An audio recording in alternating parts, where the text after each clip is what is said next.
పేరు సాంబయ్య అని నా పేరు. నేను 10 లీటర్లు తీసుకొచ్చాను. ఇది కాఫీ వస్తా ఒక 5 లీటర్లు కొట్టిన 5 లీటర్లు మిగిలిపోయింది. నేను మామిడి చెట్లు కొట్టాను, కొట్టమని అప్పుడు కొట్టమన్నాడు. కొడితే ఇప్పుడు కాయ కానీ పూత కానీ బాగా పూసిందండి. పూత వచ్చి కాయ బాగా తయారైపోయింది. దానివల్ల 10 చెట్లు కొట్టాను. అప్పుడు మొట్టమొదటి పూత వేసాను. ఈ సంవత్సరం బాగా కాసి విపరీతంగా వచ్చిందండి. కాయ దిగుబడి కాడ వచ్చేటట్టు ఉంది. ఇది గాలిపోయి రాదు, నెమ్మదిగా ఉంటుంది, మంచిగా ఉందండి. ఇది క్రాప్ గ్రాస్ వాడాను. వాటి వరకు పూతలే చెట్లు కాడ బాగా పూసి బాగా కాసేసేయండి. కాసి విపరీతంగా కాసేది కాయ. ఈ చెట్లు ఎప్పుడు నేను తీసేద్దాం అనుకున్నాను. అయినా కుర్రాడు వచ్చి జనవరిలో తీమాక నేను ముందుకెత్తాడు. క్రాప్ ఇది కొట్టాము. కొట్టిన తర్వాత ఇక పూత పూసి బాగా పిండిపడి విపరీత కాయ తయారైపోయింది. మీరే చూడండి సార్ కాయలు ఇప్పుడు మాకు విపరీత దిగుబడి వచ్చేటువంటి చెట్లు.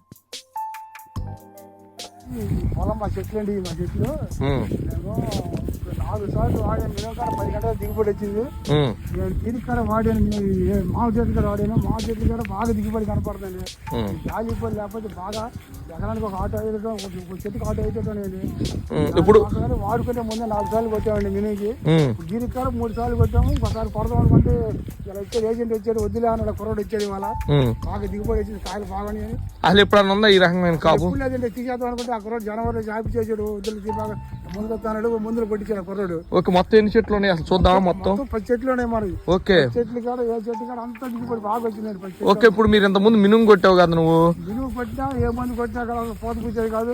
100 కాయలు కాయని చెట్లు అందుకని తీసేద్దాం, జనవరి తీసేద్దాం అంటే ఆ కుర్రాడికి వచ్చాడు. మినుము చూద్దానికి వచ్చి ముందుకు వస్తాను, వద్దులే బాధపడమా కానీ బాధపడి ఆ ముందులు కొట్టిలేక ఆ పూతల్లో పిండిగా మారి పిండిగా నిలబడిపోయి ఆపడి విపరీతంగా ఉన్నాయండి కాయలు. తెల్ల గులాబీలు కానీ ఏ క్లాసు కాసిందండి. 10 చెట్లు కాదా చెట్ల మీద కూడా బాగా దిగుబడి వచ్చినట్టు మాకు. అంటే మీకు ఎక్కడ చూసినా ఏ చెట్టు చూసినా ఏ ప్రయత్నానికి పోతా విపరీతంగా ఉందండి. 4 సార్లు కాసేస్తాను, 4 సార్లు వాడేనా. లేకపోతే తొలకర తీసేద్దాం అంటే చేలోకి వచ్చి ఆరుమడి తిని వచ్చి తీసి మాకు అది వరకు అయితే కొద్ది ఉండే. ఇప్పుడు అంటే మినుముకి మిగిలిన ముందు కొట్టారు, దీనికి కొట్టమంటే మిగిలిన ముందు కొట్టామండి. మినుగు అడిగే కొట్టమన్నాడు. అన్ని రకాల పంటలకు వాడుకోవచ్చు అండి. ఇది వరికి వాడుకోవచ్చు, మినుగుకి వాడుకోవచ్చు, ఏ పంటకైనా వాడుకోవచ్చు. కానీ మామిడి చెట్లు మాత్రం బాగా ఫేమస్ కనపడిందండి. ఇంతవరకు మన నాన్నకాడికి పెట్టిన చెట్లు ఇంతవరకు ఇంత కాపు రాలేదు. ఇప్పుడు వచ్చింది కాపు బాగా. కానీ ఇంతవరకు రాలిపోతే జనం పుండు పడుతున్నాడు. ఆ పుండ్లు కళ్ళు సార్ కాయ కాడ మంకు వచ్చేది ఆట. మేము ఆగా మందులు కొడితే కాయ బాగా తాజాగా నీట్గా కనపడుతుంది కాయ. ఇలా కుర్రోడు వచ్చి ఈడు చేస్తానన్నాడు. అతను వచ్చాడు మా ఇళ్ళకి, మా ఊరు వచ్చాడు. ఆ కుర్రోడు వచ్చాడు, విజయవాడ వచ్చి చేస్తున్నాడు ఇక్కడ. ఓకే.